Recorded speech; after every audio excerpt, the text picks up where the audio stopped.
Ladies and gentlemen, Greg Mikulowski from ForexLive.com. This is a Forex quick look and take a look at the dollar versus Canada. Today's date is November 18, 2024. Let's get started. I'm going to first take a look at the daily chart just to get a broader view of what's going on. In last week's trading, we did move above the previous high prices going back to 2022. That took the price to the highest level going back to 2020. And if you look at this high price right here, that level came in at 1.41399.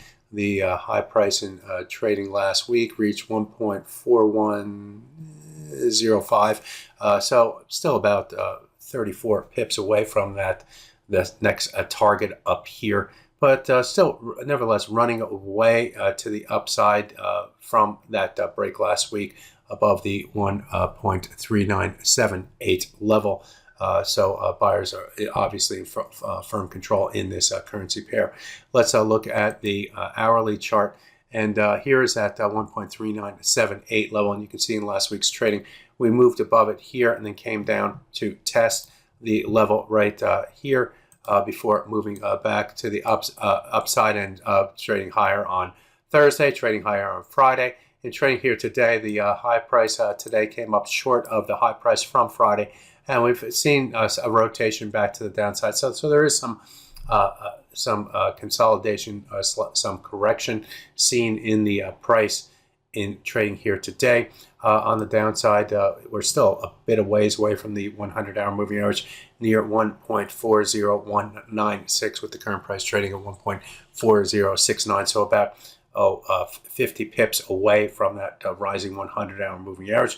Of course, if with this moving average moving to the upside, it will, if the market continues to even consolidate, will eventually catch up with the price, and the market will have a decision to make. It has been back here, going back to, I guess, November 8th or 9th or whatever, the last time the price traded below its 100-hour moving average, held support against it here. That gave the go-ahead to push the upside.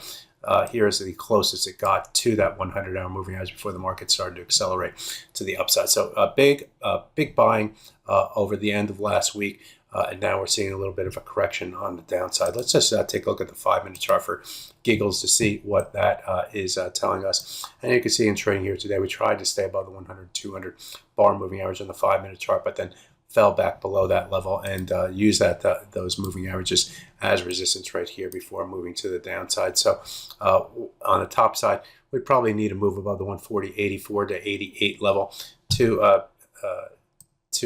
have buyers feel a little bit more comfortable. We could see a rotation back up to this level and a rotation to the downside if this correction move is in play. We have seen lower highs through here, which may give a clue as far as the market's desire to push higher at these levels, given the sharp move to the upside over the end of last week. So that's my look at the dollar versus Canada. Sellers are making a play in trading here today, but the buyers have been in firm control. So the sellers have work to do. Get below the 100-hour moving average on the downside, and we could see further downside probing, but still about 50 pips away. My name is Greg Mikulowski. Good fortune with your trading. Bye-bye now.